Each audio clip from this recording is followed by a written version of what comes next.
Hello there everybody, you're the audience, my name is Supersonic Blue, and welcome back to Professor Layton versus Phoenix Wright, Ace Attorney.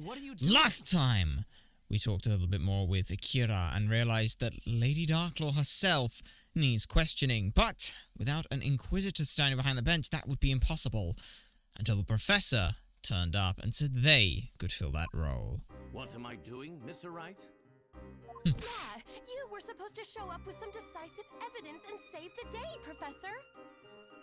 I'm afraid my only concern here is the truth. And that is important. Truth? Yep. The truth behind the real identity of the Great Witch, Espella Cantabella. Notice what the Professor's saying, the real identity of the Great Witch, Espella Cantabella? If seeking the truth requires us to stand on opposite sides of the courtroom, then so be it. Yes. I expect you to defend Miss Cantabella with everything you've got, Mr. Wright. Love this. I love this because this is one of the things that you always get in the last things with the Ace Attorney stuff. Is it's not about you versus the prosecutor. It's you and the prosecutor versus something, and that's this thing that you're sort of coming together on. And I think that the Professor fills that role perfectly for this. Court is now back in session. Are you prepared, High Inquisitor? So long as I remain on the witness stand, I am no longer High Inquisitor. Simply Darklaw will suffice. Ms. Darklaw, I'd like to confirm just confirm something here. A moment ago we established that you were, in fact, present at the bell tower during the time of the incident. That makes a total of 3 people at the scene. It would appear that was the case. However, you managed to stay hidden from 10 different guards. With the help of this right here. The robe of invisibility. In other words, there is every reason to be suspicious of your actions tonight.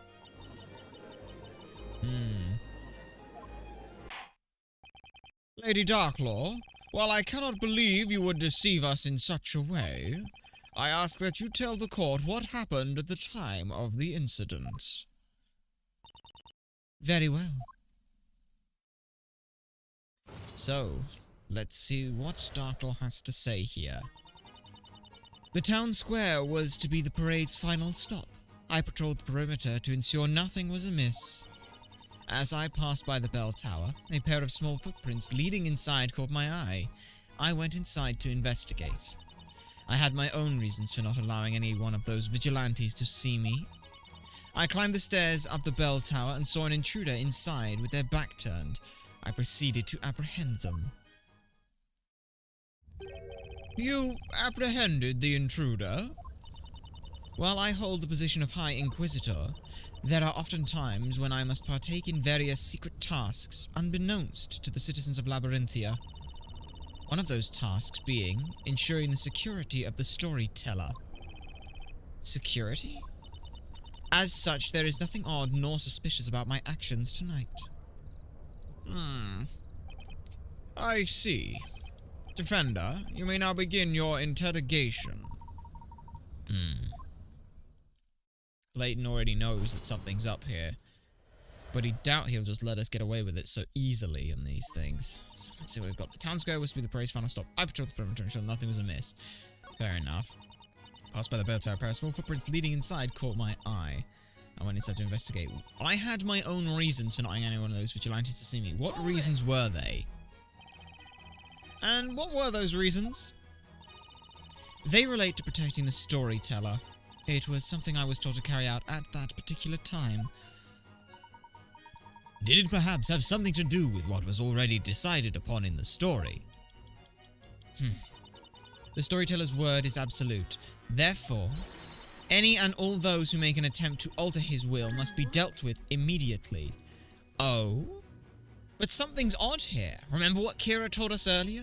She was to stand atop the bell tower and shout as loud as she could to summon the fire dragon. But she didn't.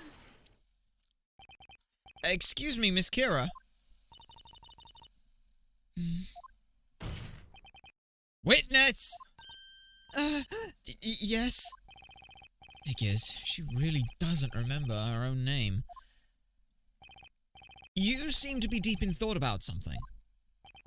Do you remember anything regarding the High Inquisitor's testimony?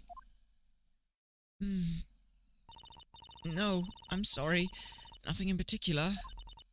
It's just... I'm a little disappointed in myself. Disappointed? I travelled all the way here to Labyrinthia in order to fulfill my mission, but all I managed to do was fail and end up being captured. Regardless of your own failure, Miss Kira, the storyteller did die as was foretold, did he not? Tonight, as the rain came pouring down over the town, I arrived in my designated location. Naturally, the bell tower was surrounded by guards on patrol. 10 to be exact. I was very nervous. She must be talking about the vigilantes. Just relax. You'll be fine so long as you're wearing this robe, I kept telling myself. Little did I know I was wrong. But none of this would have happened if I was just a little bit more careful. What does that mean? Enough. I would be thinking more about atoning for your past crimes and less about what could have been if I were you. Is anything wrong with Kira's testimony? Yeah, there's something odd. Hold on one second. About your testimony, Miss Kira. You were thinking to yourself that so long as you had your robe on, you would be fine. Yes, that's right. I was... So, basically, you were wearing the robe the whole time you were on the top floor of the bell tower, is that right? Yes, I had it on the entire time. That is, until I was attacked. Then my robe was ripped off by the wind. Miss Kira, this is the first time we've heard any mention of this information. Is that so? I think I must just have forgotten. Your Honor, perhaps we should update this piece of evidence in the court record. Right you are. Okay. Invisible robe worn by Kira when she was attacked. Lady Darklaw, please continue your testimony. See the problem here? I climbed the stairs up the bell tower and saw an intruder with their back turned. I proceeded to apprehend them. You should not have been able to see her. So the person you saw when you entered the bell tower was actually Miss Kira. The only problem with that is that it would have been impossible. What are you talking about, Defender? Miss Kira, or should I say, the witness, stated that while she was waiting on the upper floor of the tower, she was wearing her invisibility robe. Therefore, there is no way Miss Darklaw would have been able to see the witness. Oh, you're quite right. Anyone wearing this robe becomes invisible. So how did you see her? Right, but there is just one particular group that can see anyone dressed in this robe. And who is that exactly? Only residents of the Eldritch Woods are able to see the robe. If you're from the Eldritch Woods, then you'd have absolutely no problem seeing this thing. Objection. So, what are you saying, Mr. Wright? Is that Miss Darklaw here is actually hails from the Eldritch Woods, is that correct? And that she knew this girl prior to tonight? That's right, Professor. What is this? A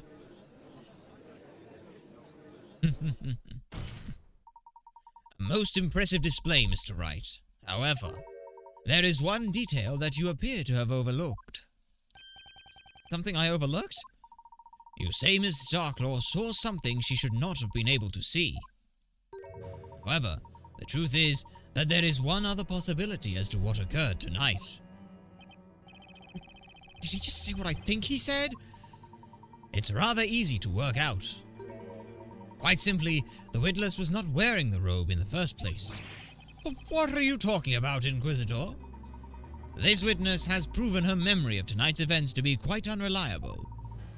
I believe that by the time she climbed the bell tower, she had, in fact, already removed her robe. What? 'Tis as you say, Inquisitor. As you can see, Defender, your assertion is mere speculation at best. Your little witness here has been lying to the court the entire time. It's as simple as that. Objection! But 1 second! The witness was quite clear with her testimony. Isn't that right, Miss Kira? I'm not sure. What? I mean, my memory is a little fuzzy and... No way!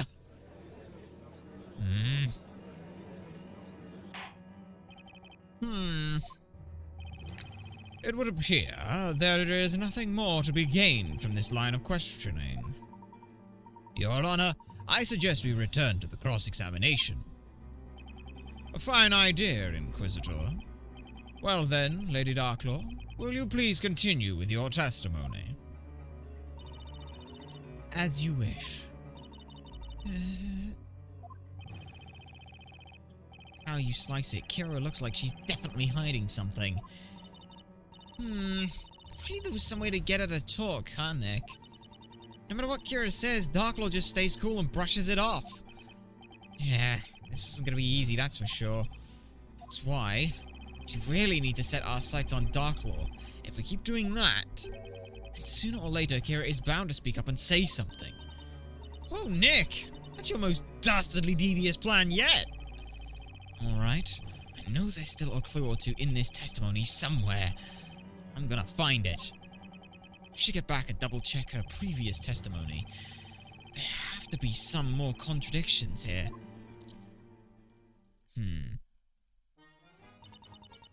I climbed the stairs to the bell tower and saw an intruder with their back turned. I proceeded to apprehend them. Yeah. Looks like that's all we're getting out of her for now. You know, if Darklaw was just going into the bell tower to arrest some intruder, then I wonder why she didn't just come out and say that to begin with.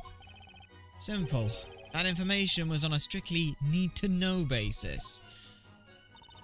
Need-to-know basis, huh? That sort of secrecy is pretty common, but usually they've got to have a reason for not disclosing the information to begin with. Darklaw was hiding this information for a reason. That's why we need to find out exactly what she was doing in that tower. I've got to get her to tell us. Hey, Nick. Is it me, or do you feel like we're being watched? Yeah, tell me about it. I don't know what's up with the professor. Something must have happened. There's no way he'd turn on us like this. The professor has been very quiet so far. Surely, he must have noticed there's something that just doesn't add up with Darklaw's testimony. Anyway, there's bound to be something in this testimony that we can use. We just have to make sure that we comb this thing from top to bottom for any contradictions. That's right. The town square was being the Brave's final stop. I patrolled the perimeter to ensure nothing was amiss. As I passed the bell tower, a pair of small footprints leading inside caught my eye. I went inside to investigate. Those must have been Miss Kira's footsteps from when she snuck into the bell tower, right? Indeed. The ground outside was quite muddy after the rain, so her footprints were easily visible. Right.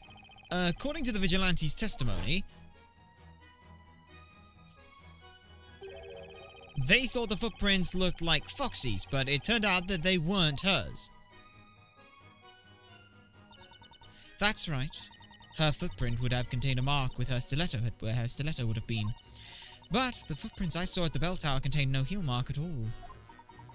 You stepped inside those footprints on your way up the stairs, so as not to leave your own mark, and risk being detected, correct?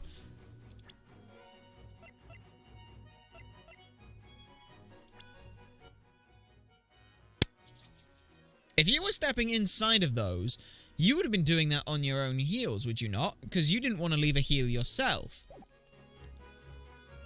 Interesting. Exactly. At that time, my main task was to ensure the safety of the town square.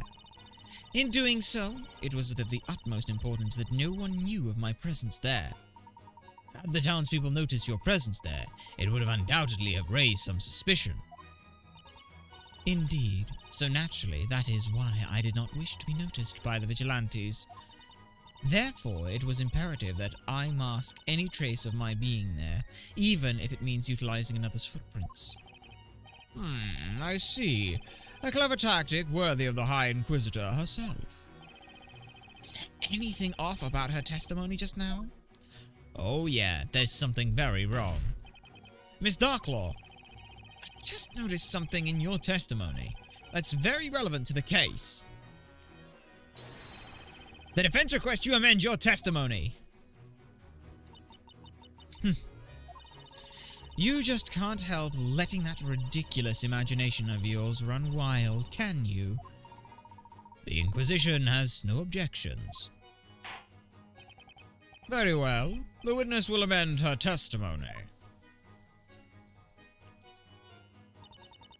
There was no heel on the footprints, so as I ascended the stairs, I watched carefully to match my footprints to them as far as possible. Yeah? You sure about that? Objection! 'Cause I'm not. What I have here is a sketch of the footprints left at the bell tower. So tell me, Miss Darklaw, are these your footprints in the sketch? It would appear so. I would never mean to offend the hard work of Labyrinthia's vigilantes, but tonight's task was mine and mine alone. Okay. When you put it in that way, I can't help but notice a contradiction. What did you say? Miss Darklaw, you stated the following. When you climbed the stairs, the footprints had no heel, so you tried to match your footprints to them as far as possible. However, if you looked at the actual footprints that were left behind, you can clearly see that not only is the heel present, but so is the entire foot. If you were trying so hard to step on the footprints already there, then the footprints in this sketch shouldn't have heel marks. That is very true, although I did not think such a small detail is of much importance in the long run. I agree it's a small detail, Your Honor, but that's not all that I noticed. There was something very telling about Miss Darklaw's testimony. Telling, you say? She stated that she had stepped on the footprints that were already at the scene in order to disguise her presence. Now, there's something strange there. Specifically, why were these footprints left at the crime scene in the first place? Objection! Mr. Wright? Yes, Professor? Tell me, can you show the court why this seemingly minor detail is odd? I can't exactly do that at the moment, so... Who can say whether or not these footprints are indeed worthy of concern? And if it is an issue, then what exactly are the implications? That, above all, is what you must answer, Mr. Wright. I do not believe you can assert that this is a blatant contradiction at this time. Here he goes again, flexing that amazing brain of his.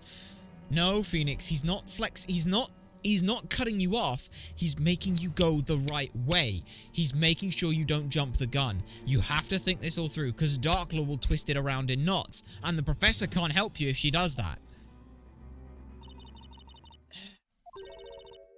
That's enough. Miss Kira? Lady Darklaw. Oh, how could you? How could you simply abandon us? How could you betray us? Betray? Witness, what is the meaning of this? Lady Darklaw, you are the mistress of the Eldritch Woods. You are the one responsible for handing us our tasks. What?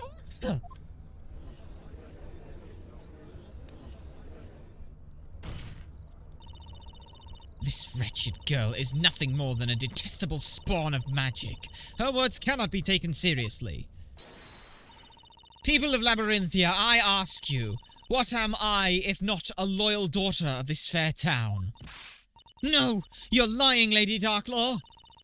When I was waiting up there at the top of the bell tower, I was most certainly wearing that robe. Lady Darklaw, you were also wearing a similar robe, were you not? Don't you remember? What nonsense. I haven't a clue what you're babbling about. I simply managed to sneak right by those makeshift guards. 'Twas not the most demanding of tasks for someone like me. Yes, you're right. That would be true. If you'd been sneaking around by yourself. By yourself? Witness, explain yourself. Enough! Listen to me and listen well. Continue as you are, and I will see to it that this court be the last place in which you ever set foot. It matters not.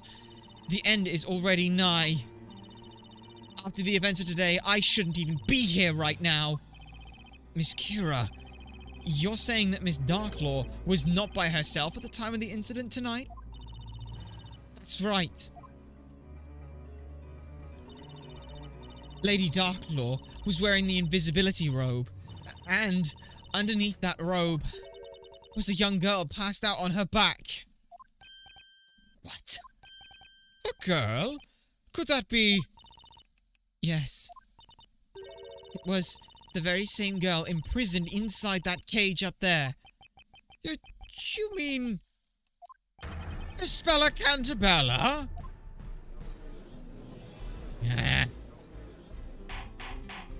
Order! Order! So the accused was carried up the bell tower? My lord, there is nothing left for me to say. 'Tis the word of the High Inquisitor versus that of a witch. Tell me who you would sooner believe. Objection. Miss Darklaw, you of all people should be aware that this isn't a matter of believing or not believing. I'm afraid those are the words that carry no meaning here. The only thing that carries any meaning here within the courtroom is evidence. Don't you agree, Mr. Wright? Yes, absolutely, Professor. Well now, things are beginning to heat up a little, aren't they, not? Fine. Tell me, Defender, have you the means to prove this assertion? Do you actually think you can prove that I, the High Inquisitor of Labyrinthia, carried the accused into the bell tower? Actually, I do. From the looks of it, Miss Kira was supposed to keep quiet about Darklaw's little secret. But she just couldn't deal with all of Darklaw's denials and finally found the guts to chime in. Don't let Kira's efforts go to waste. I don't care where what stands in my way. I'm going to find the truth. Your Honor, the defense wishes to prove evidence present evidence proving that Darklaw did in fact carry my client up the tower. Very well, Defender. You may present your evidence. Show us the evidence that proves Lady Darklaw carried the accused up the bell tower. That would be the footprints. Take that! Thank you, Professor. There was something in your testimony just now that I'm not buying. And that's the footprints that were left at the bell tower. Did I not just finish admitting that those were my footprints? Miss Darklaw, you stated the following. There was no heel on the footprints, so as I ascended the stairs, I was careful to match my footsteps to them as far as possible. However, the reality is, the footprints pictured in this sketch actually do contain a heel. That means something must have prevented you from being able to tiptoe along the footprints that were already there.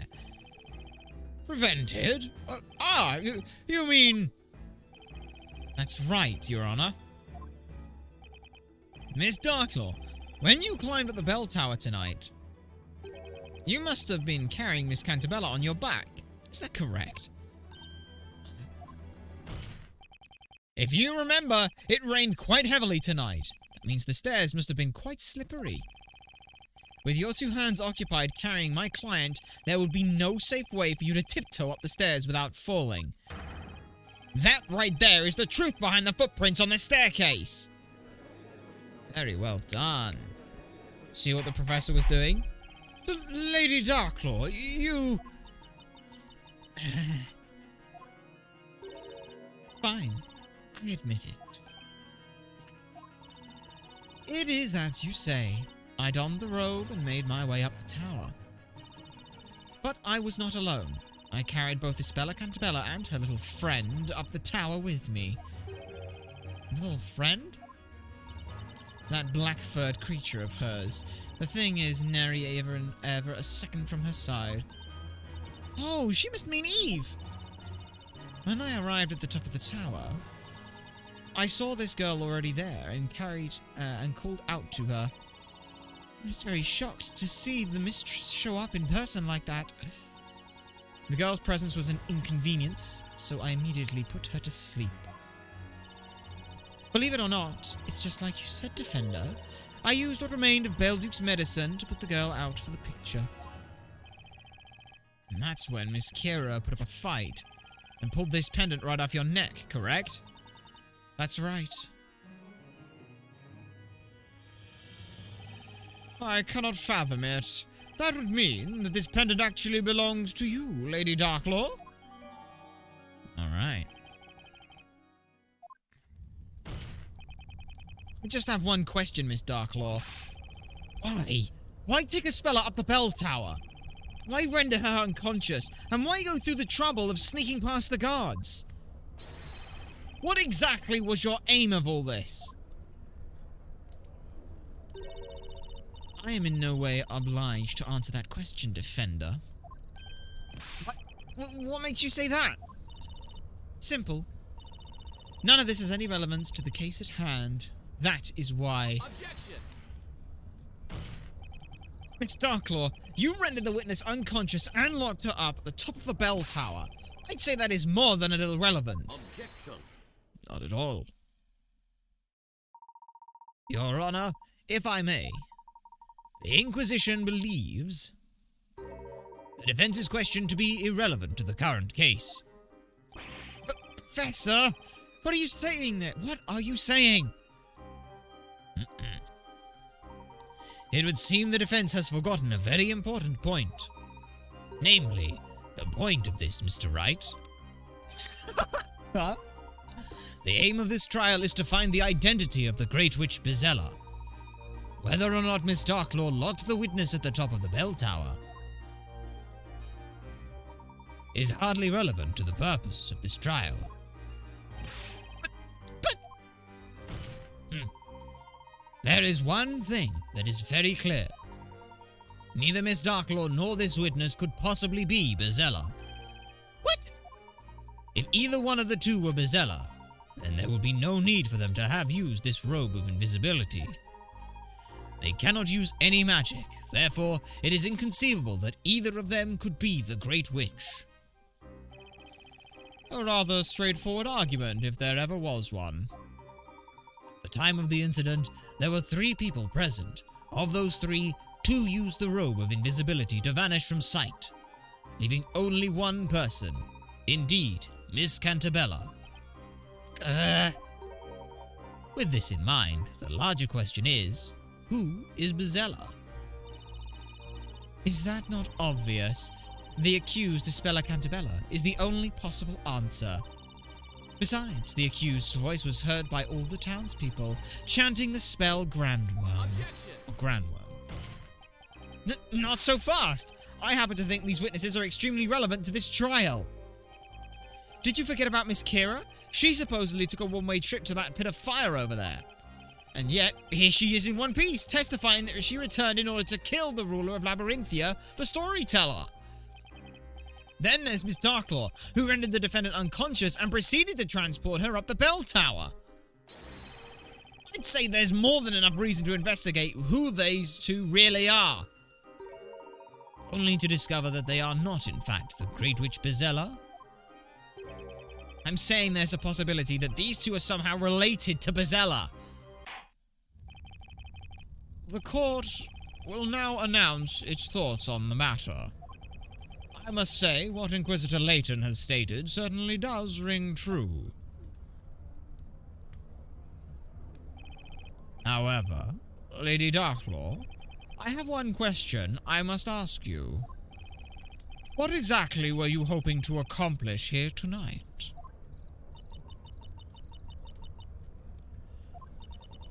I assure you, 'twas not my intent to deceive the good citizens of Labyrinthia. However, I must now reveal the truth to you all. What did she say? You don't think Lady Darklaw is in league with the witches, do you? She can't be! She was the one that... the other witches... She was the one that saw the other witches' demise. Lady Darklaw, are you saying that you're... That's right, my lord. I am a shade. A shade? Lady Darklaw, will you please tell the court exactly what you mean when you say shade? Yes, of course. I grow weary of standing behind this bench. I will tell you what I can. What the heck is she trying to pull? I testify about something that could potentially undermine your credibility. Because undermining your here's the thing. If you self-intentionally undermine your credibility, people believe whatever you do. So you don't have to undermine all the way. If you're actually supposed to be here, you can go, oh yeah. Or if you're supposed to be over here, like over here, you can go, and you're here, you can go, wee, like that. You can deflect by undermining in an incorrect way.